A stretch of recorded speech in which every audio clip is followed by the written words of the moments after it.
حدیث میں آتا ہے نا، جب سورہ فاتحہ ہم پڑھتے ہیں تو اللہ باقاعدہ جواب دیتا ہے. جب انسان کہتا ہے کہ ایاک نعبد و ایاک نستعین، تو اللہ تعالیٰ فرشتوں سے کیا کہتا ہے کہ میرا بندہ ایکنالج کرتا ہے کہ میں دعائیں قبول کرتا ہوں، تو اللہ کہتا ہے چل پھر مانگ، کیا مانگنا. تو اس کا مطلب کہ اللہ باقاعدہ جواب دیتا ہے. اسی طرح جب ایک بندہ اللہ کے سامنے اپنی بے بسی شو کرے گا، انما اشکو بسی و حزنی الی اللہ، حضرت یعقوب کے یہ الفاظ، یہ چھوٹے الفاظ نہیں ہیں کہ میں صرف اپنا غم اور دکھ کس کو سناتا ہوں؟ اللہ کو. میں اپنی شکایت کہاں کرتا ہوں؟ صرف اللہ کے ہاں. تو یہ بات اللہ کو اتنی پسند ہے کہ اس بندے کا اتنا کانفیڈنس ہے مجھ پہ کہ لوگوں کے پاس جا کے نہیں رو رہا، میرے پاس آ رہا. یعنی اس بندے کا اتنا کانفیڈنس ہے مجھ پہ کہ میں اس کے مسئلے حل کر دوں گا. تو آپ سوچیں آپ اللہ تعالیٰ کی توحید کو کیسے جو ہے وہ اس پہ ایکٹ کر رہے ہیں. حدیث میں آتا ہے کہ جب بندہ دعا کے لیے ہاتھ اٹھاتا ہے، اللہ کے نبی صلی اللہ علیہ وسلم نے فرمایا یور لارڈ از شائے، تمہارا لارڈ شائے ہے. جب تم اس کے آگے دعا کے لیے ہاتھ اٹھاتے ہیں تو اللہ تعالیٰ شائے ہوتا ہے کہ میں اس کو ایمٹی ہینڈ ریٹرن نہ کروں. سبحان اللہ، یہ اللہ تعالیٰ. ٹھیک ہے نا. تو لیکن بات یہ ہے کہ صرف اللہ. اس لیے آپ دیکھیں طائف کے واقعے پہ اللہ کے نبی صلی اللہ علیہ وسلم نے کبھی واقعہ وہ نہیں سنایا، کبھی ایمپتھی لینے کی کوشش نہیں کی انسانوں سے کہ بہت بڑی زیادتی ہو گئی تھی، یہ ہو گیا وہ ہو گیا. نہیں، حضرت عائشہ کو بھی اسٹریٹ بس یہی سنایا تھا کہ ہاں تمہارے لوگوں نے مجھے اس دن بہت دکھ دیا تھا، بس دیٹس اٹ. اس کے علاوہ کوئی ڈیٹیل نہیں. وہ تو باقی ڈیٹیل تو ہمیں حضرت زید سے ملتی ہے نا، حضرت زید ان کے ساتھ تھے، حضرت زید بن حارثہ ان کے جو منہ بولے بیٹے تھے، وہ تو ان سے ملتی ہے نا. ٹھیک ہے نا. یا کسی اور نے اگر دیکھا ہو، وٹنس کیا ہو، تو ڈیٹیل اس سے آ رہی. تو ثابت یہ ہوتا ہے کہ مسلمان اسٹرانگ ہونا چاہیے، مسلمان کا سارا اعتقاد جو ہے وہ اللہ پر ہونا چاہیے. میں آپ کو ایک بات تجربے سے بتاتا ہوں، آپ لوگوں کے سامنے اپنی ویکنس شو کریں گے نا، رونا دھونا، ایک ٹائم آئے گا لوگ کہیں گے یار ایسے روندا رہتا، آپ کے بارے میں مشہور ہو جائے گا کہ یہ تو ہر وقت اس نے رونا ڈالا ہوتا ہے. تو پھر کیا فائدہ ہوا؟ ٹھیک ہے نا. ایک ٹائم تک لوگ ہیلپ کریں گے، اس کے بعد جو ہے وہ لوگ بھی تنگ آ جائیں گے. تو اس لیے اللہ کے سامنے پٹی جو ہے وہ اللہ کو شو کرے کہ اللہ مجھ پہ رحم کر، رب اغفر ورحم وانت خیر الراحمین. اور ایسے کانفیڈنس سے اللہ آپ کی پھر ایسی مدد کرے گا کہ آپ کا گمان، یہی اس آیت کا مطلب ہے وَمَن يَتَّقِ اللَّهَ يَجْعَل لَهُ مَخْرَجًا. جو کوئی اللہ کا تقوی اختیار کرتا ہے اللہ اسے اس طرح سے نکالتا ہے اس مصیبت سے، اور ایسے ایسے سورسز دیتا ہے کہ اس کا گمان بھی نہیں جاتا. لیکن شرط کیا ہے کہ اللہ پہ کانفیڈنس، اس لیول کا کانفیڈنس کہ نہیں میرا مسئلہ اللہ ہی حل کر سکتا، میں نے اللہ سے ہی لینا ہے، میں اس کے علاوہ کوئی اور کچھ سوچ ہی نہیں سکتا. بچے کی طرح پیچھے پڑ جائے اللہ کا، جیسے چھوٹا بچہ اپنے ماں باپ کے پیچھے پڑ جاتا ہے نا کہ نہیں نہیں مجھے چاہیے مجھے چاہیے مجھے چاہیے. اللہ تعالیٰ بہت خوش ہوتا ہے. ٹھیک ہے. کیونکہ this shows your confidence on Allah سبحانہ و تعالیٰ. This shows how much you rely on Allah, how much you are confident on Allah کہ اللہ تعالیٰ میرا رب ہے اور وہ ہر چیز دینے پہ بے شک دینے پہ قادر ہے.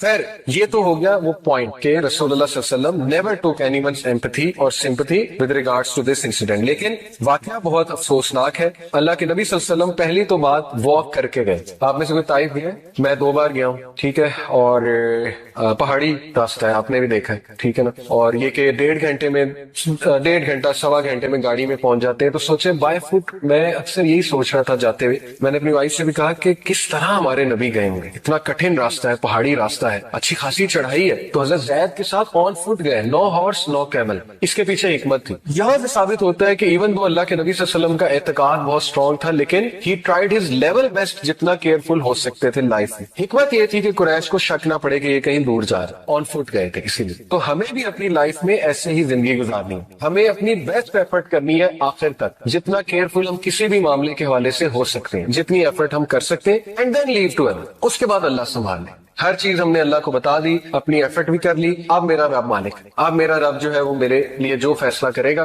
اس کو میں قبول بھی کروں گا، لیکن یہ کہ مدد طلب کرتا رہوں گا اپنے رب کی. ٹھیک ہے. تو وہ بائی فٹ گئے. اور وجہ کیا تھی طائف کو سلیکٹ کرنے کی؟ یہ 3-4 وجوہات جو ہے وہ بیان کی گئی. پہلی وجہ یہ تھی کہ کلوزسٹ سٹی تھی مکہ کے حوالے سے، مکہ کے سب سے قریب طائف تھی، اور یہ کہ ان کے درمیان کانسٹنٹ رائولری اور پیس ٹریٹیز ہوتی رہتی تھی ان 2 میجر سٹیز کے درمیان. دوسری وجہ یہ تھی کہ مکہ کے لوگ طائف کے لوگوں کو بہت اچھے سے فیملی بائی فیملی جانتے تھے. یہاں تک کہ روایات میں آتا ہے کہ ایک جو چیف تھا طائف کا، اس کی شادی جو ہے وہ نبی اکرم صلی اللہ علیہ وسلم کی ایک آنٹ کے ساتھ ہوئی تھی، ڈسٹنٹ آنٹ کے ساتھ، یعنی ایک رشتہ داری بھی تھی اللہ کے نبی صلی اللہ علیہ وسلم کی طائف کے علاقے میں جو چیف تھا اس کے حوالے سے. تو یہ واقعہ پیش آیا شوال کے مہینے میں، اور یہ وہی مہینہ ہے جب ابو طالب اور حضرت خدیجہ کی وفات ہوتی. اور یہاں سے آپ اندازہ لگا لیں کہ اللہ کے نبی صلی اللہ علیہ وسلم کی great will power and his dedication towards the purpose and and his focus کہ اتنے دردناک واقعات ہو گئے زندگی میں لیکن مشن نہیں رک رہا. اسی لیے کہتے ہیں کہ پرپز فل زندگی گزاریں.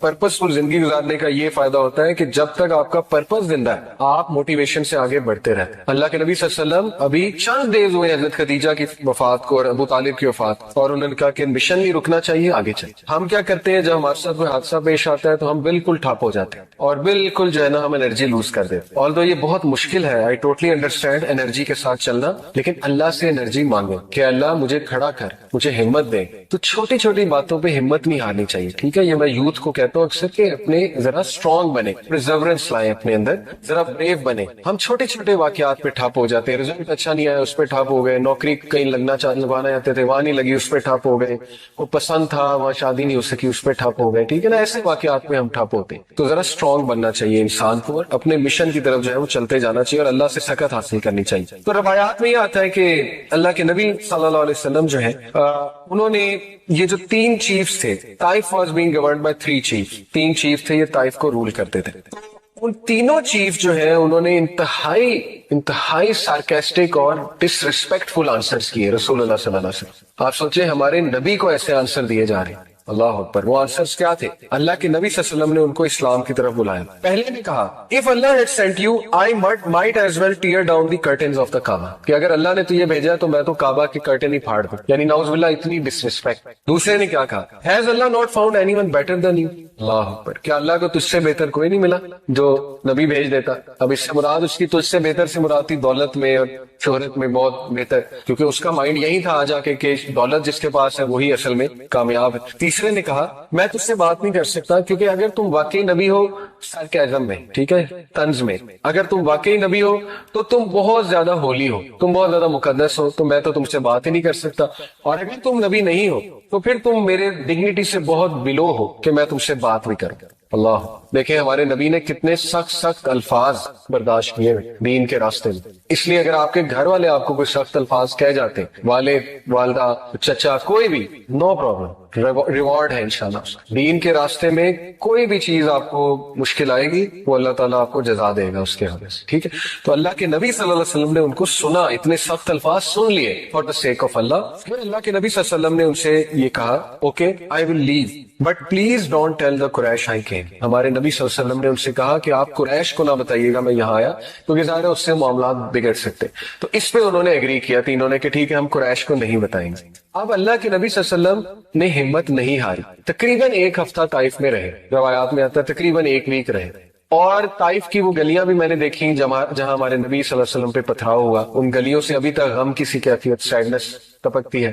اور میں نے وہ مسجد بھی دیکھی, مسجد انس, حضرت انس تھے نا جو غلام تھے جو نبی اکرم صلی اللہ علیہ وسلم کے پاس انگور لے کر آئے تھے, اور اللہ کے نبی صلی اللہ علیہ وسلم نے ان کو دعوت پیش کی تو انہوں نے اسلام قبول کر لیا. کرسچن سلیو تھے. جب انسان اللہ سے دعا کرتا ہے, حدیث میں آتا ہے نا جب سورہ فاتحہ ہم پڑھتے ہیں تو اللہ باقاعدہ جواب دیتا ہے. جب انسان کہتا ہے کہ ایاک نعبد و ایاک نستعین, تو اللہ تعالیٰ فرشتوں سے کیا کہتا ہے کہ میرا بندہ ایکنالج کرتا ہے کہ میں دعائیں قبول کرتا ہوں, تو اللہ کہتا ہے چل پھر مانگ, کیا مانگنا. تو اس کا مطلب کہ اللہ باقاعدہ جواب دیتا ہے. اسی طرح جب ایک بندہ اللہ کے سامنے اپنی بے بسی شو کرے گا, انما اشکو بسی و حزنی الی اللہ, حضرت یعقوب کے یہ الفاظ یہ چھوٹے الفاظ نہیں ہے کہ میں صرف اپنا غم اور دکھ کس کو سناتا ہوں, اللہ کو. میں اپنی شکایت کہاں کرتا ہوں, صرف اللہ کے ہاں. تو یہ بات اللہ کو اتنی پسند ہے کہ اس بندے کا اتنا کانفیڈنس ہے مجھ پہ کہ لوگوں کے پاس جا کے نہیں رو رہا, میرے پاس آ رہا. یعنی اس بندے کا اتنا کانفیڈنس ہے مجھ پہ کہ میں اس کے مسئلے حل کر دوں گا. تو آپ سوچیں آپ اللہ تعالیٰ کی توحید کو کیسے جو ہے وہ اس پہ ایکٹ کر رہے ہیں. حدیث میں آتا ہے کہ جب بندہ دعا کے لیے ہاتھ اٹھاتا ہے, اللہ کے نبی صلی اللہ علیہ وسلم نے فرمایا یور لارڈ از شائے, تمہارا لارڈ شائے ہے. جب تم اس کے آگے دعا کے لیے ہاتھ اٹھاتے ہیں تو اللہ تعالیٰ شائے ہوتا ہے کہ میں اس کو ایمپٹی ہینڈ ریٹرن نہ کروں. سبحان اللہ, یہ اللہ تعالیٰ, ٹھیک ہے نا. تو لیکن بات یہ ہے کہ صرف اللہ, اس لیے آپ دیکھیں طائف کے واقعے پہ اللہ کے نبی نے کبھی واقعہ وہ نہیں سنایا, کبھی ایمپتھی لینے کی کوشش نہیں کی انسانوں سے کہ بہت بڑی زیادتی ہو گئی تھی, یہ ہو گیا وہ ہو گیا, نہیں. حضرت عائشہ کو بھی اسٹریٹ بس یہی سنایا تھا کہ ہاں تمہارے لوگوں نے مجھے اس دن بہت دکھ دیا تھا، بس دیٹس اٹ، اس کے علاوہ کوئی ڈیٹیل نہیں. وہ تو باقی ڈیٹیل تو ہمیں حضرت زید سے ملتی ہے نا، حضرت زید ان کے ساتھ تھے، حضرت زید بن حارثہ ان کے جو منہ بولے بیٹے تھے وہ تو ان سے ملتی ہے، ٹھیک ہے نا، یا کسی اور نے اگر دیکھا ہو وٹنس کیا ہو تو ڈیٹیل اس سے آ رہی. تو ثابت یہ ہوتا ہے کہ مسلمان اسٹرانگ ہونا چاہیے، مسلمان کا سارا اعتقاد جو ہے وہ اللہ پر ہونا چاہیے. میں آپ کو ایک بات تجربے سے بتاتا ہوں، آپ لوگوں کے سامنے اپنی ویکنس شو کریں گے نا، رونا دھونا، ایک ٹائم آئے گا لوگ کہیں گے یار ایسے روندا رہتا، آپ کے بارے میں مشہور ہو جائے گا کہ یہ تو ہر وقت اس نے رونا ڈالا ہوتا ہے، تو پھر کیا فائدہ ہوا، ٹھیک ہے نا. ایک ٹائم تک لوگ ہیلپ کریں گے، اس کے بعد جو ہے وہ لوگ بھی تنگ آ جائیں گے. تو اس لیے اللہ کے سامنے پٹی جو ہے وہ اللہ کو چھو کرے کہ اللہ مجھ پہ رحم کر، رب اغفر ورحم وانت خیر الراحمین. اور ایسے کانفیڈنس سے اللہ آپ کی پھر ایسی مدد کرے گا کہ آپ کا گمان، یہی اس آیت کا مطلب ہے وَمَن يَتَّقِ اللَّهَ يَجْعَل لَهُ مَخْرَجًا. جو کوئی اللہ کا تقوی اختیار کرتا ہے اللہ اسے اس طرح سے نکالتا ہے اس مصیبت سے، اور ایسے سورسز سے دیتا ہے کہ اس کا گمان بھی نہیں جاتا. لیکن شرط کیا ہے کہ اللہ پہ کانفیڈنس، اس لیول کا کانفیڈنس کہ نہیں میرا مسئلہ اللہ ہی حل کر سکتا ہے، میں نے اللہ سے ہی لینا ہے، میں اس کے علاوہ کوئی اور کچھ سوچ ہی نہیں سکتا. بچے کی طرح پیچھے پڑ جائے اللہ کا، جیسے چھوٹا بچہ اپنے ماں باپ کے پیچھے پڑ جاتا ہے نا کہ نہیں نہیں مجھے چاہیے مجھے چاہیے مجھے چاہیے، اللہ تعالیٰ بہت خوش ہوتا ہے، ٹھیک ہے، کیونکہ this shows your confidence on Allah سبحانہ و تعالیٰ. This shows how much you rely on Allah, how much you are confident on Allah کہ اللہ تعالیٰ میرا رب ہے اور وہ ہر چیز دینے پہ بے شک دینے پہ قادر ہے.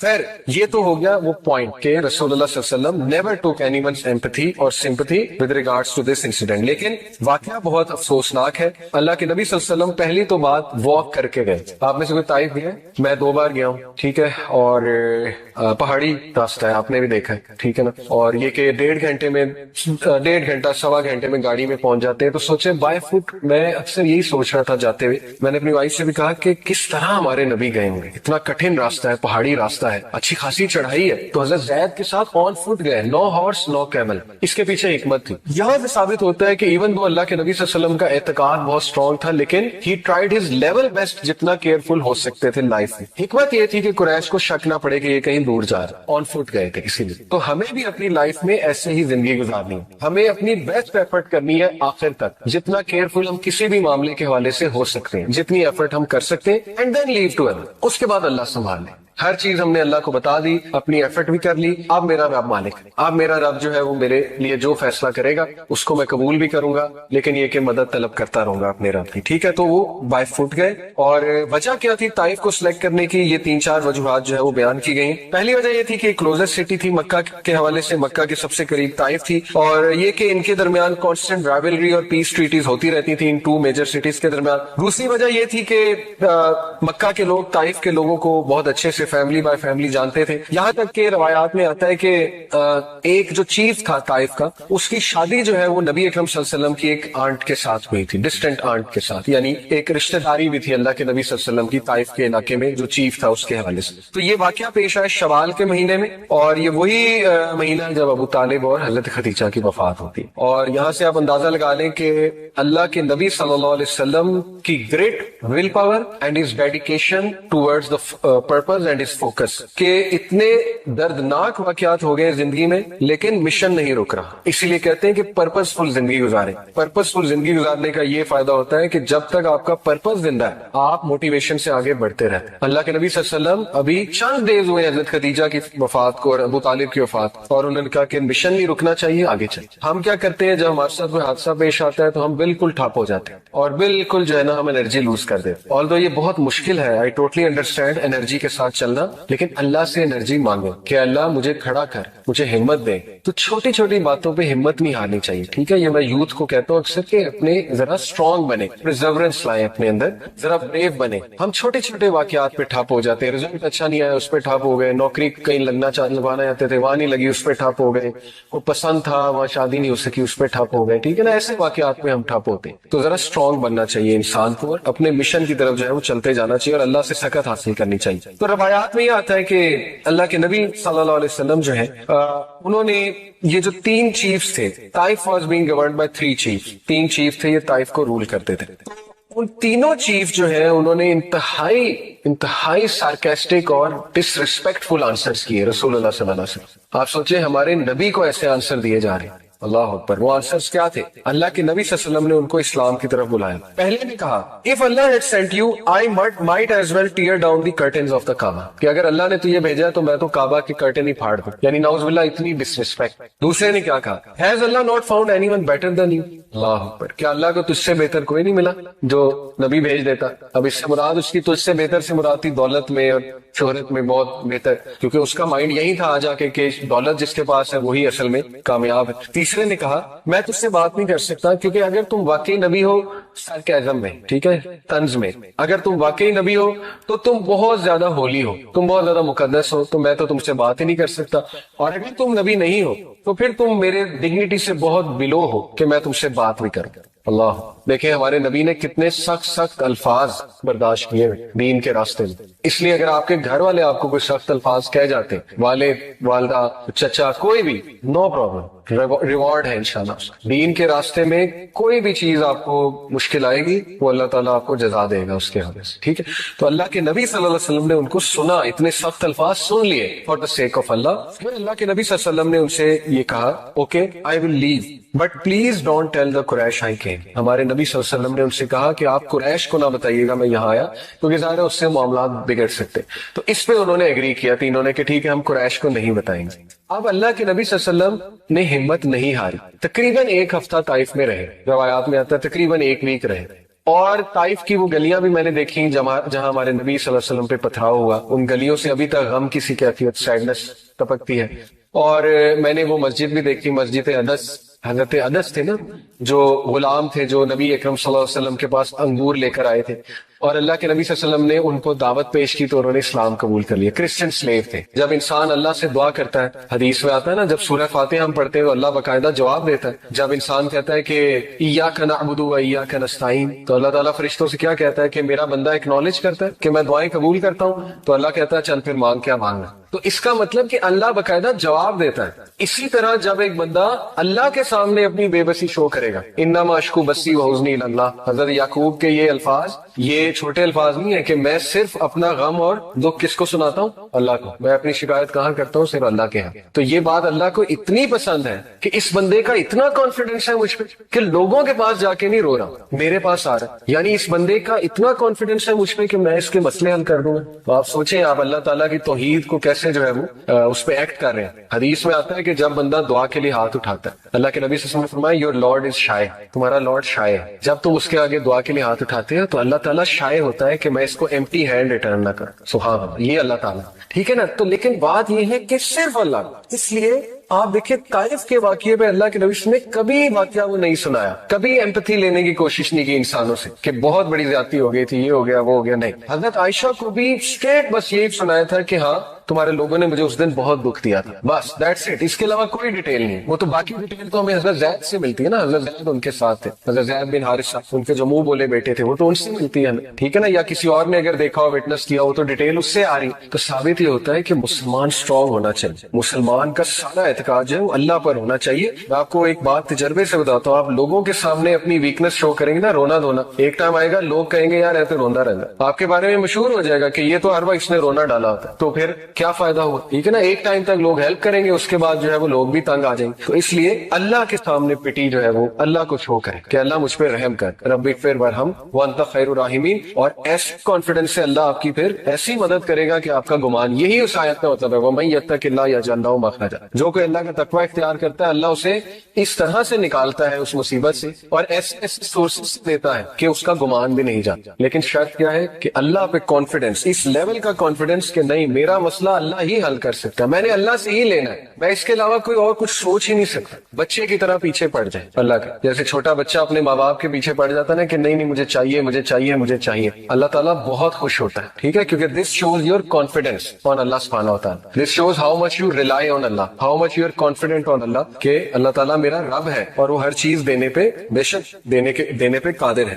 خیر یہ تو ہو گیا وہ پوائنٹ کہ رسول اللہ صلی اللہ علیہ وسلم نیور ٹوک اینی ونس ایمپتھی اور sympathy with regard regards to this incident. لیکن واقعہ بہت افسوسناک ہے. اللہ کے نبی صلی اللہ علیہ وسلم پہلی تو بات واک کر کے گئے. آپ میں سے کوئی طائف گیا ہے؟ میں 2 بار گیا ہوں, ٹھیک ہے, اور پہاڑی راستہ ہے, آپ نے بھی دیکھا ہے, ٹھیک ہے نا, اور یہ کہ 1.5 گھنٹے میں 1.5 گھنٹہ 1.25 گھنٹے میں گاڑی میں پہنچ جاتے ہیں. تو سوچے بائی فٹ, میں اکثر یہی سوچ رہا تھا جاتے ہوئے, میں نے اپنی وائف سے بھی کہا کہ کس طرح ہمارے نبی گئے ہوں گے, اتنا کٹھن راستہ ہے, پہاڑی راستہ ہے, اچھی خاصی چڑھائی ہے, تو حضرت زید کے ساتھ آن فٹ گئے, نو ہارس نو کیمل. اس کے پیچھے حکمت تھی. یہاں سے ثابت ہوتا ہے کہ ایون دو اللہ کے نبی صلی اللہ علیہ وسلم کا اعتقاد بہت اسٹرانگ تھا, لیکن ہی ٹرائیڈ ہز لیول بیسٹ جتنا کیئرفل ہو سکتے تھے لائف میں. حکمت یہ تھی کہ قریش کو شک نہ پڑے کہ یہ کہیں دور جا رہا, آن فٹ گئے تھے اسی لیے. تو ہمیں بھی اپنی لائف میں ایسے ہی زندگی گزارنی ہے, ہمیں اپنی بیسٹ ایفرٹ کرنی ہے آخر تک, جتنا کیئرفل ہم کسی بھی معاملے کے حوالے سے ہو سکتے ہیں, جتنی ایفرٹ ہم کر سکتے ہیں, اینڈ دین لیو ٹو اللہ. اس کے بعد اللہ سنبھال لے. ہر چیز ہم نے اللہ کو بتا دی, اپنی ایفرٹ بھی کر لی. اب میرا رب مالک,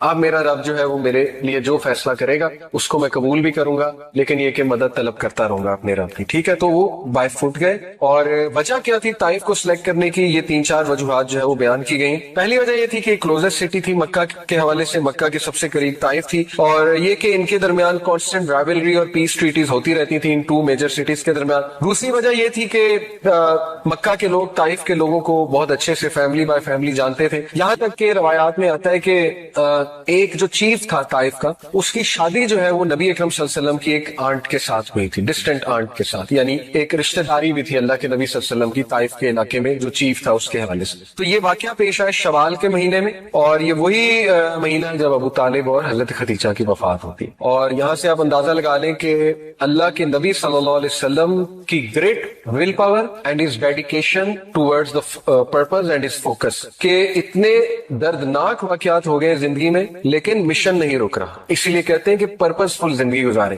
پرپز فل زندگی گزارنے کا یہ فائدہ ہوتا ہے کہ جب تک آپ کا پرپز زندہ ہے آپ موٹیویشن سے آگے بڑھتے رہتے ہیں. اللہ کے نبی صلی اللہ علیہ وسلم ابھی چند ڈیز ہوئے حضرت خدیجہ کی وفات کو اور ابو طالب کی وفات, اور انہوں نے کہا کہ مشن نہیں رکنا چاہیے, آگے چلیں. ہم کیا کرتے ہیں جب ہمارے ساتھ کوئی حادثہ پیش آتا ہے تو ہم بالکل ٹھپ ہو جاتے ہیں اور بالکل جو ہے نا ہم انرجی لوز کر دیتے ہیں. آلدو یہ بہت مشکل ہے, آئی ٹوٹلی انڈرسٹینڈ انرجی کے ساتھ چلنا, لیکن اللہ سے انرجی مانگو کہ اللہ مجھے کھڑا کر, مجھے ہمت دے. تو چھوٹی چھوٹی باتوں پہ ہمت نہیں ہارنی چاہیے. حدیث میں آتا ہے کہ جنت کے خزانوں میں سے ایک ذکر ہے لا حول ولا قوت الا باللہ, دوسرا غم میں اور بہت زیادہ سوروں کی حالت میں یہ والا ذکر بہت تقویت دیتا ہے, لا حول ولا قوت الا باللہ. اس کی ٹرانسلیشن بھی بڑی تقویت دے گی, ٹھیک ہے نا. اس سے ثابت یہ ہوتا ہے کہ اے اللہ, وہ کہنا یہ چاہ رہے ہیں کہ اللہ میری کنڈیشن تب تک چینج نہیں ہوگی جب تک آپ کی طرف سے مجھے ہیلپ نہیں آئے, یعنی اپنے آپ کو بندہ فل بے بس شو کرے اور اللہ تعالیٰ پہ ریلائی کرے. یہ ہے اللہ پہ کانفیڈنس, ٹھیک ہے نا. ہوتا کیا ہے کہ ہم سب سے شیئر کر کے پھر اللہ کے پاس جاتے ہیں, تو ظاہر ہے اللہ کو, اللہ کی غیرت ہے, اللہ کو شاید برا بھی لگتا ہو کہ دیکھو سب سے شیئر کر کے اب میرے پاس آ گیا. تو ریلائنس تو یہ, کانفیڈنس تو یہ کہ جب حادثہ ہوا ہے سب سے پہلے کہاں شیئر کیا, اللہ تعالیٰ, باتیں کی ہیں اللہ تعالیٰ سے, نوٹس لکھا کریں, نوٹ پیڈ لکھا کریں, اللہ سے گفتگو کیا کریں, سارا اپنا دل کھولا کریں اللہ کے آگے. اس کو عادت بنائیں, یہ بہت امپاورنگ چیز, ٹھیک ہے نا. اور یاد رکھیں کہ دیکھیں جیسے حدیث میں آتا ہے نا کہ جب بندہ سورہ فاتحہ کی تلاوت کرتا ہے اللہ رپلائی کرتا ہے. اللہ کہتا ہے کیا میرا بندہ ایکنالج کر رہا ہے کہ میں گناہوں کو معاف کرنے والا ہوں, تو جا میں نے اسے معاف کیا. سملرلی آپ سوچیں کہ جب انسان غم کی حالت میں ڈائریکٹ اللہ کے پاس جاتا ہے تو اللہ تعالیٰ ضرور فرشتوں کو, میرا ایمان ہے, کہتے ہوں گے کہ یہ دیکھو کتنا اسے مان ہے اپنے رب پہ, ڈائریکٹ میرے پاس آئے, ٹھیک ہے نا. تو پھر اللہ اسے کافی ہو جاتا ہے. یہ حدیث میں آتا ہے کہ جو گمان اللہ کے بارے میں ہم کریں گے وہ پھر اسی طرح اللہ پیش آئے گا. ایک بندہ گمان ہی یہ کر رہا ہے کہ نہیں جی میرا مسئلہ کرنا ہی اللہ نے حل ہے, اللہ نے ہی دینا ہے, بس میں نے اللہ سے ہی مانگنا ہے. اللہ کے نبی صلی اللہ علیہ وسلم تو اتنا بھی نہیں پسند کرتے تھے کہ اگر اونٹ پر بیٹھے ہوئے اور کوئی چیز ان کی اونٹ سے نیچے گر جاتی تھی تو خود اتر کے اٹھاتے تھے. یہ ہمارے نبی کے بارے میں آتا ہے. اور کبھی بھی کسی کو نہیں کہا مجھے اٹھا کے دے دو, یہ توکل کا لیول ہے, ٹھیک ہے نا. مدد مانگنی ہے اللہ سے مانگنی, لیکن یہ کہ ہمارا ایمان اس لیول کا نہیں. تو چلیں شیئرنگ کی جا سکتی ہے, لیکن بہترین یہ ہوگا کہ آپ صرف اللہ سبحانہ و تعالیٰ سے ہی شیئر کریں, ٹھیک ہے جی. تو اس دعا کے بعد اور ایک میں آپ کو بات بتاؤں کہ یہ دعا انسٹنٹ قبول ہوئی. اس لیول کی اللہ کی مرسی انسٹنٹ قبول. فرشتے آئے, انہوں نے کہا کہ جبرائیل علیہ السلام آئے, انہوں نے کہا کہ جی میرے ساتھ یہ پہاڑوں کا فرشتہ ہے, حکم کریں. بتائیں جی کہ یہ پہاڑوں کے درمیان اس بستی کو کچل دے گا یہ فرشتہ. تو اللہ کے نبی صلی اللہ علیہ وسلم نے کہا کہ نہیں، ان کی آل اولاد میں سے کچھ ایسے لوگ آئیں گے جو شاید اسلام قبول. تو اس کا مطلب انسٹنٹ دعاز قبول ہوتی ہیں، اس میں ہمارا ایمان ہونا چاہیے. اللہ انسٹنٹ ریلیف دیتا ہے اگر وہ حق ادا کیا جائے، اللہ کو اس طرح سے پکارا جائے، بالکل آتا ہے انسٹنٹ ریلیف. ٹھیک ہے نا، اس دعا میں بہت ہوپ ہے. انسٹنٹ ریلیف آیا اللہ کے نبی کو. کیسے؟ اللہ کے نبی صلی اللہ علیہ وسلم ایک درخت کے نیچے بیٹھ کے رو رہے تھے. یہ دعا اللہ کے نبی صلی اللہ علیہ وسلم نے ایک درخت کے نیچے کی. ٹھیک ہے نا. اب اس جگہ ایک مسجد ہے، مسجد عدس کہتے ہیں اسے. عدس کون تھا؟ اتبا اور شیبہ، یہ جو دو بھائی تھے. اتبا جو ہے، میں نے آپ کو بتایا نا، ابو حذیفہ کے والد تھے اور ہند کے والد تھے اتبا. اتبا اور شیبہ اس وقت طائف میں موجود تھے، اس جگہ موجود تھے، اور اتبا اور شیبہ کے وہاں پہ باغات تھے. یہ دونوں بھائی ہیں اتبا اور شیبہ. اتبا جو ہے جنگ بدر میں مارا گیا تھا. ٹھیک ہے نا. شیبہ یہ میرے خیال مسلمان ہو گئے تھے. اینیوے، تو یہ دونوں نے جب دیکھا کہ ان میں تھوڑی سی سمپتھی آئی، انہوں نے دیکھا کہ یہ تو ہمارے بندے کو اس طرح سے انہوں نے مارا ہے، تو تھوڑی سی ظاہر ایفیلیشن ہوتی ہے اپنے بندوں کے ساتھ، تو ان کی غیرت جاگی. انہوں نے کہا کہ نہیں، ہم اس کی مدد کریں گے. تو انہوں نے کیا کیا، ان کا ایک غلام تھا عدس، کرسچن تھا. عدس کے ہاتھوں انہوں نے کیا کیا کہ انگور کے جو ہے وہ باغات تھے غالباً، وہاں انگور کے کچھ جو ہے وہ وہاں پر بھیجے انہوں نے.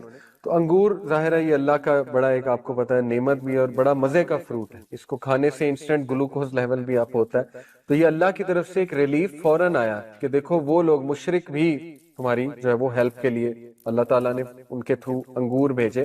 تو عدس جو ہے وہ لش گرین انگور لے کر آئے. اللہ کے نبی صلی اللہ علیہ وسلم نے ایکسیپٹ کر لیا. یہاں سے ثابت ہوتا ہے کہ اگر ایز کہیں سے آئے تو ایکسیپٹ کر لیں. حالانکہ وہ مشرک تھے، ٹھیک ہے نا، جن کی طرف سے ایز آ رہی تھی، تو ایز پسند تھے. ہمارے نبی صلی اللہ علیہ وسلم نے ایزینس کو پسند کیا. یہ بات آپ یاد رکھیں. اوکے. عدس نے جو ہے وہ جب فروٹس دیے تو رسول اللہ صلی اللہ علیہ وسلم نے بسم اللہ پڑھا. اب جب بسم اللہ انہوں نے کہا تو عدس جو ہے وہ بڑا شوق ہوا اور اس نے کہا یہ کیا فریز ہے، یہ جو آپ نے ابھی کہا یہ کیا ہے؟ تو نبی صلی اللہ علیہ وسلم نے کہا کہ یہ ایسی ایک چیز ہے جو میرے رب نے مجھے سکھائی ہے. پھر اللہ کے نبی صلی اللہ علیہ وسلم نے پوچھا کہ عدس تم کہاں سے ہو، کس علاقے سے ہو؟ تو عدس نے کہا کہ میں نینوا سے ہوں. نینوا اس کا تلفظ ہے NINEVEH. نینوا جو ہے یہ عراق کی ایک سٹی ہے، پرانی سٹی ہے. تو رسول اللہ صلی اللہ علیہ وسلم نے اسمائل کیا اور کہا یوسف ابن متا، یعنی ان کی سٹی سے ہو. یوسف ابن متا کی قوم سے ہو، ان کی سٹی سے ہو. یونس ابن متا، حضرت یونس کی بات ہو. حضرت یونس جو ہے وہ نینوا کے علاقے میں آئے. عدس اتنا شوق ہوا اور اس نے کہا کہ یونس کا آپ کو کیسے پتا ہے؟ یہ تو کسی کو نہیں پتا ہے. عربز کو تو یونس کا دور دور تک نہیں پتا ہے. ٹھیک ہے نا. عربز پہ تو کبھی کوئی نبی آیا ہی نہیں، نہ جو ہے اتنا نالج شاید بنی اسرائیل کو بھی نہ ہو، لیکن آپ کو کیسے یونس کا پتا ہے؟ تو اللہ کے نبی صلی اللہ علیہ وسلم نے کہا وہ میرے بھائی ہیں اور میں ان کا بھائی ہوں، اور ہم دونوں اللہ کی طرف سے نبی ہیں. یہ سنتے ہی عدس نے رسول اللہ صلی اللہ علیہ وسلم کے پیر مبارک چومنا شروع، فیٹ چومنا شروع کی عدس نے، اور عدس نے کلمہ پڑھا. اور جب یہ سین سارا دیکھا اتبا نے اور شیبہ نے، تو اتنا وہ غصے بھی ہوئے، حیران بھی ہوئے کہ ہم نے تو تجھے انگور دے کر بھیجا تھا، تو پاؤں چومنے لگ گیا، تو ایسا تو نے کیوں کیا؟ تو اس نے جواب دیا کہ او مائی ماسٹرز، اے میرے masters, there is no one on earth better than this man since he is a prophet as he told me things only a prophet can know. اس انسان نے مجھے وہ بات بتائی جو صرف انبیاء کو پتا ہے، جو نبی ہی جان سکتے ہیں. تو عدس نے رائٹ دین جو ہے وہ اسلام قبول کر لیا. یہ انسٹنٹ ریلیف ہے کہ محمد صلی اللہ علیہ وسلم آپ کی محنت رنگ لائی. اگر اس بستی نے ریجیکٹ کیا ہے تو یہ دیکھ لیں ریلیف بھی آ گیا. اوکے. تو انسٹنٹ ریلیف پہ بلیف رکھیں، انسٹنٹ ریلیف پہ ایمان رکھیں. لوگوں کے ساتھ کمپیریزنز نہ کریں، اس کو تو انسٹنٹ ریلیف نہیں آیا تھا، وہ تو کب سے دعا کر رہا ہے، یہ ہو گیا. نہیں، ہر ایک کا کیس ڈیفرنٹ ہے، پتہ نہیں اس نے کیسے دعا کی تھی. آپ انسٹنٹ ریلیف پہ توکل رکھیں، آئے گا، اللہ تعالیٰ دے گا. میرا رب کہیں نہ کہیں سے انتظام جو ہے وہ ضرور کرے گا. اس کے بعد نبی صلی اللہ علیہ وسلم نے خود بتایا کہ اللہ کے نبی صلی اللہ علیہ وسلم جو ہے وہ چلتے گئے اور ہی ریچڈ کرن المنازل. کرن المنازل یہ وہاں کا میقات ہے. طائف سے تھوڑا سا آپ آگے جائیں، یہ میقات سمجھتے نا، جہاں سے احرام باندھا جاتا ہے. ٹھیک ہے. یہ وہاں پہ اس وقت میقات ہے. اور اللہ کے نبی صلی اللہ علیہ وسلم نے اوپر دیکھا تو اوپر ایک کلاؤڈ تھا جو اللہ کے نبی صلی اللہ علیہ وسلم کو شیلٹر دے رہا تھا. Again instant relief. ٹھیک ہے نا. اللہ کی طرف سے میسج آ گیا کہ وَلَسَوْفَ يُؤْتِيكَ رَبُّكَ فَتَرْضَىٰ، تیرا رب تجھے جلدی راضی بھی کر دے گا. تو انسٹنٹ وہ جو کلاؤڈ دیکھا وہ شیلٹر دے رہا تھا. اور پھر انہوں نے دیکھا کہ جبرائیل علیہ السلام تھے، اور انہوں نے پھر یہ ساری کنورسیشن کی کہ ماؤنٹینز کا فرشتہ میرے ساتھ ہے. جو حالات ہیں اوبویسلی ان سے کوئی بھی اس وقت بے خبر نہیں ہے. I am talking about over all جو ایک امہ پہ کرائسس چل رہا ہے. اور اس وقت جو صورتحال ہے غزہ میں اور پھر رفح کو لے کے بھی جو صورتحال ہے، کرنٹ افیئرز ہمارے سامنے ہیں کہ ہم سب ایک کرائسس سے گزر رہے ہیں، اور مختلف آراء ہمارے سامنے آ رہی، اور I am talking about the issue, یہ جو غزہ کا ایشو ہے، رفح کا ایشو ہے، ابھی رفح پہ جو انہوں نے حملہ کیا آپ کے سامنے ہے، اور جو پلانز ہیں ان کے دے آر کرسٹل کلیئر. تو ظاہر ہے کہ ایک بے بسی اور بے حسی دونوں چیزیں نظر آتی ہیں when we look at the امہ. اور ایک عام آدمی جو ہے وہ پریشان بھی ہے کہ میں کیا کروں، میں کیا کر سکتا ہوں، اور ہر بندہ یہ جاننا چاہتا ہے کہ میرا کیا رول ہے. اور ہمیں سب کو ڈرنا بھی چاہیے اس حوالے سے کہ ہم سے بھی سوال ہو سکتا ہے. خصوصاً ان لوگوں کو بہت ڈرنا چاہیے جو کسی نہ کسی ذمہ داری کی پوزیشن پہ ہیں، جو کچھ کرنے کی پوزیشن میں ہیں، انہیں زیادہ ڈرنا چاہیے. اللہ تعالیٰ سب کو ہدایت دیں، اللہ تعالیٰ ہم سب کو بے حسی اور بے بسی سے نکالیں.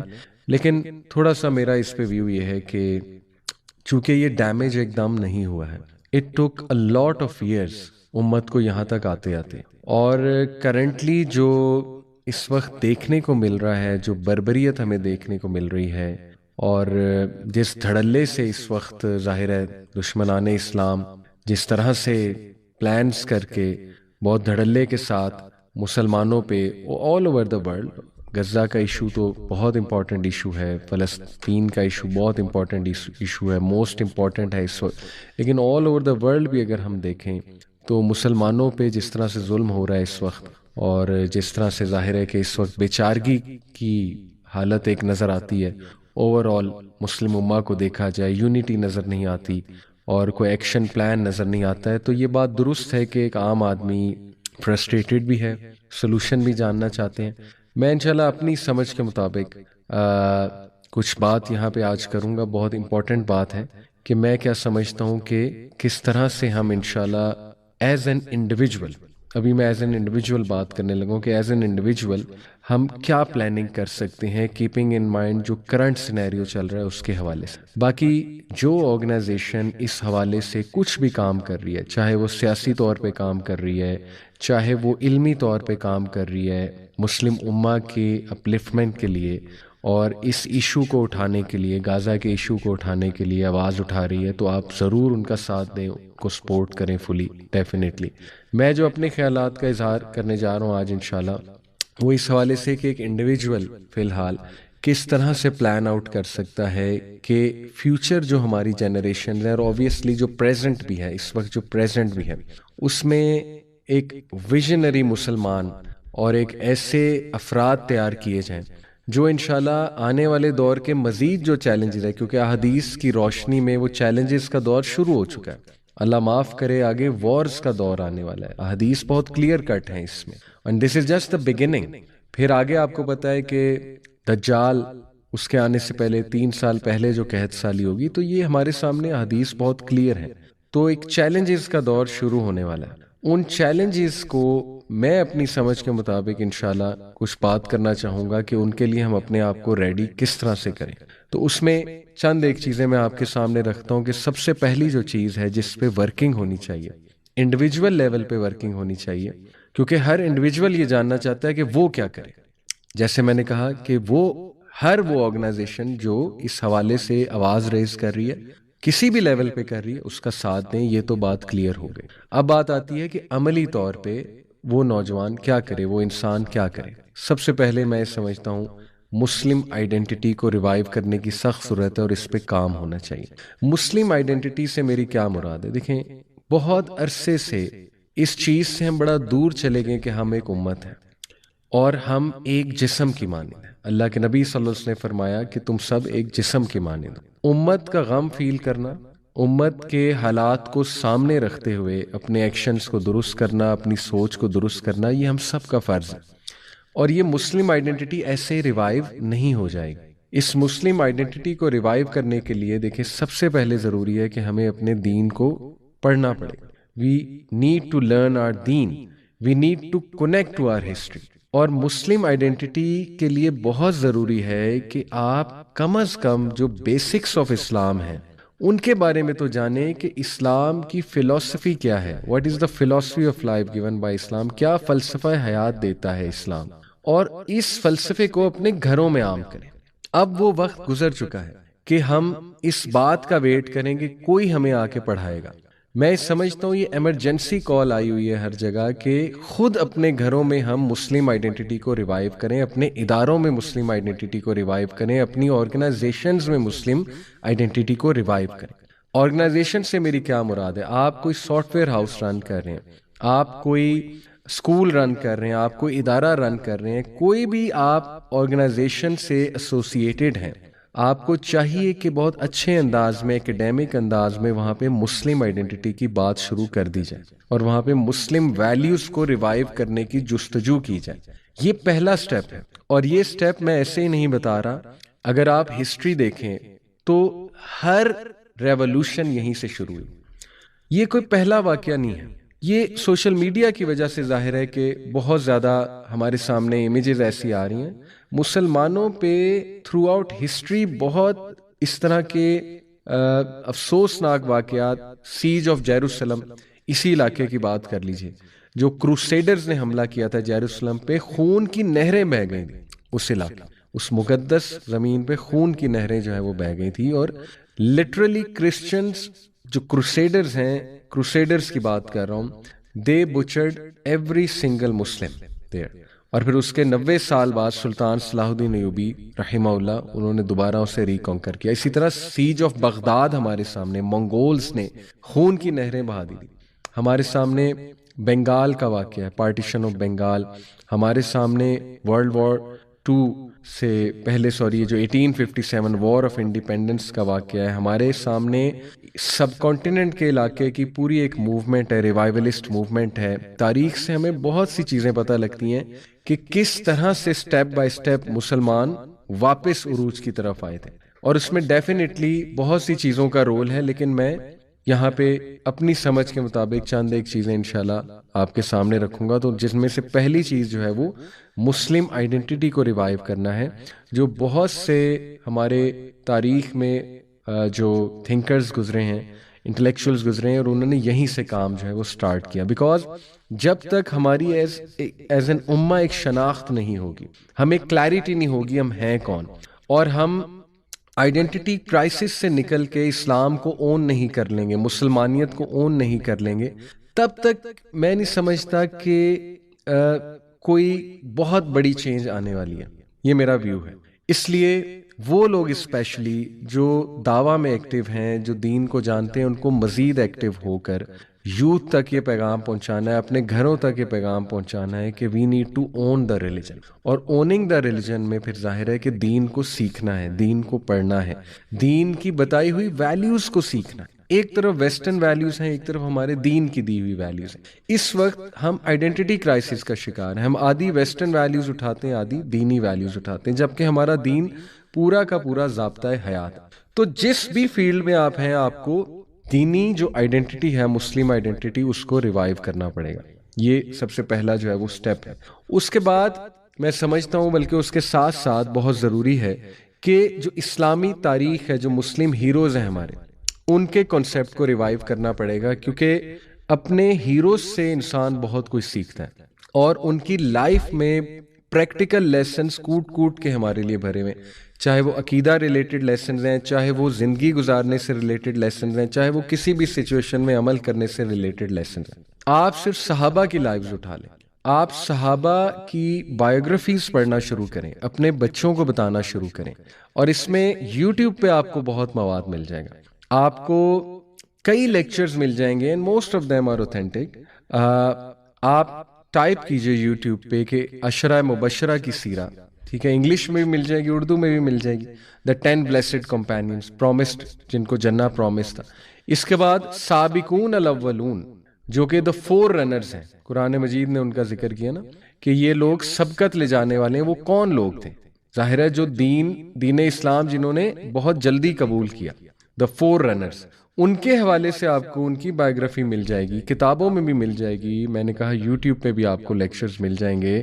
میرا بتانے کا مقصد یہ ہے کہ صحابہ کی زندگیوں کو پڑھنا شروع کریں, اور صحابیات کی زندگیوں کو. آپ کو ایسے ایسے جیمز ملیں گے, ایسی مثالیں آپ کو ملیں گی کہ آپ حیران ہو جائیں گے کہ اس طرح کے کریکٹرز بھی تھے دنیا میں.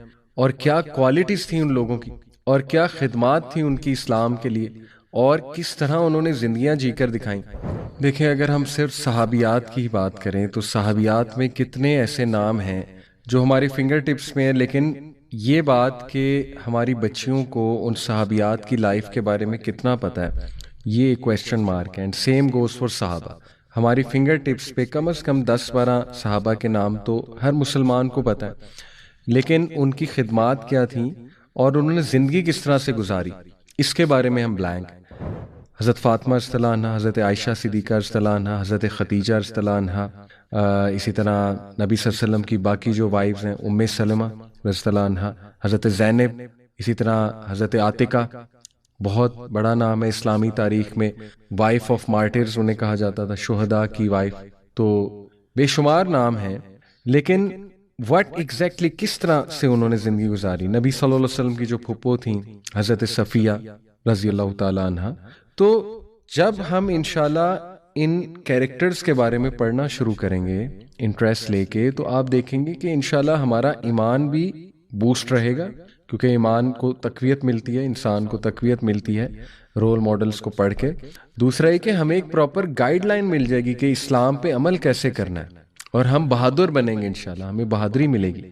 صحابہ میں عشرہ مبشرہ ہیں، پھر خالد بن ولید ہیں رضی اللہ تعالیٰ عنہ، کتنے ریلیونٹ ہے خالد بن ولید آج کے ٹائم میں۔ ابو عبیدہ بن جرح کتنے ریلیونٹ ہیں رضی اللہ تعالیٰ عنہ۔ زبیر بن العوام کتنے ریلیونٹ ہیں آج کی تاریخ میں۔ بچوں کو بتانا چاہیے کہ کس طرح سے بچپن سے ان لوگوں میں شوق تھا، کس چیز کا شوق تھا۔ آبویسلی ان لوگوں میں اسلام کے ریوائول کا شوق تھا جب سے انہوں نے دین اسلام قبول کیا، صحابہ کی بات کر رہا ہوں۔ اور دوسری بات یہ کہ بچپن سے جو ان کی عادات، جو ان کی روٹین تھی، وہ ہمارے سامنے آئیں گی کہ کس طرز زندگی پر انہوں نے جو ہے وہ زندگی گزاری۔ سبحان اللہ۔ مسلم ہیروز کے کنسیپٹ کو ریوائیو کرنا یہ بہت ضروری ہے، اور یہ ساری باتیں میں آپ کو اس لیے بتا رہا ہوں کہ یہ چیزیں ہمیں اپنی روٹین میں لانی پڑیں گی۔ تیسری بات، ویژنری میرج پہ بہت زیادہ بات ہونی چاہیے۔ جتنے میرے بہن بھائی جو اس وقت سن رہے ہیں اور شادی کا ارادہ رکھتے ہیں، شادی کرنا چاہتے ہیں، تو اٹس ہائی ٹائم کہ وہ شادی کے بارے میں پڑھیں کہ میرج کیا ہے دین اسلام میں، اور میرج کیوں کی جاتی ہے۔ اور شادی کو، یا جن کی شادیاں ہو چکی ہیں اور وہ نیولی میرڈ ہیں، وہ ضرور اس بات پہ غور کریں کہ ہم ایک ویژنری فیملی کیسے بنائیں، اور ایک ویژنری میرج کس طرح سے سیٹ کریں، وہ گولز کیا ہونے چاہیے ایز ہسبینڈ وائف۔ کیونکہ دیکھیں فیملی سے چینج آنی، افراد فیملی سے آتے ہیں۔ صلاح الدین ایوبی رحمہ اللہ ایسے ہی نہیں آ گئے، اس کے پیچھے ایک فیملی کی محنت ہے، اور فیملی کے پیچھے ایک سوسائٹی کی محنت ہے، ظاہر ہے۔ وہ دور میں بھی اسی طرح موومنٹ چلی تھی کہ اسلامک امہ، جو امہ کا نیریٹو ہے وہ ریوائیو ہوا، اسلامک ہیروز کا نیریٹو ریوائیو ہوا۔ اور دیکھیں یہ تو وہ دور ہے کہ آگ کی طرح بات پھیلتی، سوشل میڈیا کا دور ہے، انٹرنیٹ کا دور ہے، یوٹیوب کا دور ہے۔ اب تو انفارمیشن بہت جلدی آگے جاتی ہے۔ گولڈن چانس ہے مسلمانوں کے پاس دعویٰ کرنے کا، گولڈن چانس ہے اپنی آئیڈینٹی کو آگے پھیلانے کا، ریوائیو کرنے کا، یونائٹ ہونے کا۔ تو اس میں بہت امپورٹنٹ ہے کہ جو لوگ شادی کرنا چاہتے ہیں، شادی کر چکے ہیں، وہ پراپرلی جانیں کہ میرج کا مقصد کیا ہے، اور ہم نے ایک ویژنری فیملی کس طرح سے بنانی ہے، ہم نے ویژنز کیا سیٹ کرنے اپنی فیملی کے۔ اس سے پہلے کہ ہماری اولاد ہو، ہمارے کیا گولز ہونے چاہیے، what do we need to do together as a couple۔ اس پہ دونوں کو آنا پڑے گا، ہسبینڈ کو بھی آنا پڑے گا، وائف کو بھی آنا پڑے گا۔ پھر آپ دیکھیں کس طرح ایکسپونینشل لیول پہ جو ہے وہ چینج آتی ہے۔ اور پھر اس میں ایک دوسرے کا ساتھ دینا بہت ضروری۔ میں ریکویسٹ کروں گا، اکثر ایسے ہوتا ہے کہ عورتیں بہت کچھ کرنا چاہتی ہیں، دین پہ ہوتی ہیں، ہسبینڈز اتنا ساتھ نہیں دے رہے ہوتے، اور وائس ورسا بھی ہے، ہسبینڈز بہت کچھ کرنا چاہ رہے ہوتے ہیں، وائفز ساتھ نہیں دے رہی ہوتی۔ تو دونوں کو بیٹھ کر یہ سوچنا چاہیے کہ امت کی جو کنڈیشن ہے اس وقت، the state which the ummah is in currently right now، وہ کنڈیشن اور وہ حالت ہم سے چیخ چیخ کر یہ کہہ رہی ہے کہ اب وقت آ چکا ہے، ایمرجنسی سچویشن لگی ہوئی ہے کہ اب بھی نہیں کرو گے تو کب کرو گے؟ اگر اپنی جنریشن پہ اب سے ورک نہیں کرو گے، اپنی اولاد پہ اب سے کام نہیں کرو گے، اپنی فیملی پہ اب سے کام نہیں کرو گے، اپنے شادی کے انسٹیٹیوشن کو اب سے ٹھیک نہیں کرو گے تو کب کرو گے؟ اس لیے صرف باتیں کرنا اور اپنے اندر کوئی تبدیلی نہ لانا یا کوئی ایکشن پلان پہ نہ آنا اور صرف جو ہے وہ چند ایک ریلیز اٹینڈ کر لینا، اس سے تو چینج نہیں آنے والی ہے. ریلیز ضرور اٹینڈ کریں، ہر اس آرگنائزیشن کی ہیلپ کریں جو ہر لیول پہ اس ایشو پر آواز اٹھا رہی. میں بات کروں غزہ کے ایشو پہ، مسلمانوں کا بڑا امپورٹنٹ ایشو جس نے ہمیں بڑی ویک اپ کالز دی ہیں. یہ میں بار بار کلیئرٹی دے رہا ہوں کہ اس پہ ضرور ساتھ دیں سب کا، لیکن اپنی زندگی میں کوئی تبدیلی نہ آئے، کوئی ایکشن پلان نہ ہو، کوئی ویژن نہ ہو، کچھ بھی تبدیل نہ ہو، تو پھر یہ ایک بہت بڑا لمحہ فکری ہے کہ اگر یہ واقعہ بھی نہیں ہمیں جگا رہا تو پھر کون سا واقعہ ہمیں جگائے گا. تو بڑا کچھ تبدیل ہونا چاہیے، بڑا کچھ تبدیل ہونا چاہیے. تو اس لیے جو میرڈ کپلز ہیں، ینگ اسپیشلی، اور جو شادی کرنا چاہ رہے ہیں، وہ اس باتوں پہ بہت غور کریں، اور میں مزید آگے جا کے بتاؤں گا. چوتھی جو چیز میرے نزدیک ہے جس پہ اس وقت بہت زیادہ کام ہونا چاہیے، وہ ہے اسلامک پیرنٹنگ. اور یہ بات میں کلیئر کر دوں کہ دیکھیں، جب میں نے مسلم آئیڈینٹی کی شروع میں بات کی، پہلا پوائنٹ ہی مسلم آئیڈینٹی تھا، اس میں پھر سب کچھ آ جاتا ہے کہ Islam is a way of life. وہ کلیئر ہونا چاہیے انسان کو کہ اسلام ہم سے کیا تقاضا کرتا ہے، اور ظاہر ہے کہ ہمیں ایز اے مسلم کیا کرنا چاہیے، وہ اس میں کور ہو جاتا ہے. اسلامک پیرنٹنگ، دیکھیں وقت آ چکا ہے کہ ہم اپنے بچوں کو بالکل اسلامک تربیہ پہ اسی طرح فکر مند ہو جائیں جس طرح ہم دنیاوی تعلیم پہ ان کے لیے فکر مند ہو، جس طرح یونیورسٹیز میں ایڈمیشن کے لیے ان کے لیے فکر مند ہوتے ہیں، جس طرح سکولز کی اسائنمنٹ ہوم ورک کے لیے فکر مند ہوتے ہیں. بالکل یہی والی فکر ہمیں چاہیے ہوگی کہ ہم پیرنٹنگ کے حوالے سے، اسلامی تربیہ میں ان کے حوالے سے فکر کریں. اور دین اگین جب ہم فکر یہ کریں گے تو پھر ہی ہم کوئی ورکنگ کریں گے نا. Then we are going to chalk out some plan کہ پھر کس طرح اپنے بچوں کو ریز کریں، اس سے پہلے کہ بہت دیر ہو جائے، اس سے پہلے کہ بچے کنفیوز ہو جائیں اپنی آئیڈینٹی کو لے کے، اور بچے جو ہے وہ پھر ظاہر ہے ان کو سمجھ نہ لگے کہ اب کرنا کیا ہے. تو دس از ہائی ٹائم کہ ایز ہسبینڈ اینڈ وائف آپ سب کو مل کر بیٹھ کر انشاءاللہ یہ سوچنا چاہیے ایز اے فیملی کہ what values we need to bring, ہم کیا ویلیوز لے کر آئیں انشاءاللہ اپنی فیملی کے اندر، اور ہم کس طرح سے اپنا گھرانہ بنائیں. زیادہ سے زیادہ سنت پر عمل کس طرح سے کیا جائے، ہر معاملے کو لے کر اپنے گھر میں کیا کیا چیزیں انٹروڈیوس کرائی جائیں جو سنت سے ثابت ہیں. ایک پروڈکٹیو روٹین کیسے بنائی جائے اپنے گھروں میں، اپنے بچوں کو ٹائم کیسے دیا جائے، اس حوالے سے اپنے بچوں سے دین کی بات کیسے کی جائے، اپنے بچوں کو کیا ایکٹیویٹیز ڈیزائن کر کے دی جائیں. دیکھیں اس کے لیے ٹائم نکالنا پڑے گا، بلکہ میں یہ کہتا ہوں کہ اگر کچھ سیکریفائس کر کے بھی آپ کو ٹائم نکالنا پڑے تو ضرور نکالیں، کیونکہ ایمرجنسی سچویشن ہے. آئی انڈرسٹینڈ کہ کمانا، جاب کرنا وہ بھی زندگی کا حصہ ہے اور کرنا ہے، لیکن اتنے نہ کھپ جائیں کہ ان چیزوں کا ٹائم ہی نہ ہو، اور ہم بس جو ہے نا وہ کہیں بچوں کو چلو ادھر اسکول بھیج دو، فلانی آرگنائزیشن میں بھیج دو، وہاں ان کی تربیت ہو جائے گی، ہمارے پاس تو ٹائم ہی کوئی نہیں. تو ٹھیک ہے آرگنائزیشن والے تربیت کر دیں گے، لیکن سب سے زیادہ بچہ آپ کے ساتھ ہے گھر میں.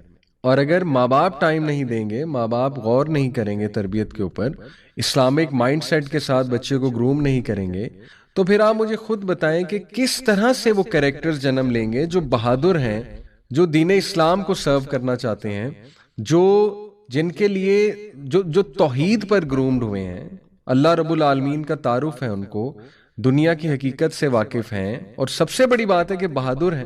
بہادری بہت بڑی چیز ہے. کرج اس وقت امہ کو سب سے زیادہ جس چیز کی ضرورت ہے، میں سمجھتا ہوں وہ کرج کی ضرورت ہے، بہادری کی ضرورت ہے. تو یہی بچوں نے، یہی لوگوں نے پھر اوپر آنا ہے، اداروں میں جانا ہے، انہی بچوں نے پھر ظاہر ہے کہ ٹیچرز بننا ہے، انہی بچوں نے ظاہر ہے کہ مختلف جو ہمارے ادارے ہیں وہاں پر جانا ہے. تو یہ ایک ویژن ہے، although اس کو ٹائم لگ سکتا ہے، لیکن یہ ایک ایکشن پوائنٹ ہے. This is a very important practical point. اس پر ہم سب کو بہت زیادہ غور کرنا چاہیے کہ یہ کرنے والے کام ہیں، ان پر ہمیں آنا ہے انشاءاللہ تعالی. سو یہ جو 4 چیزیں میں نے آپ کو بتائیں، نمبر 1 آئیڈینٹی کرائسس سے نکل کے مسلم آئیڈینٹی، مسلم شناخت کو ریوائیو کرنا، جس کا مطلب ان شارٹ یہ ہے کہ اسلام کو اون کرنا، مسلمانیت کو اون کرنا. اور مسلمانیت کو اون کرنے میں بہت امپورٹنٹ سٹیپ ہے دین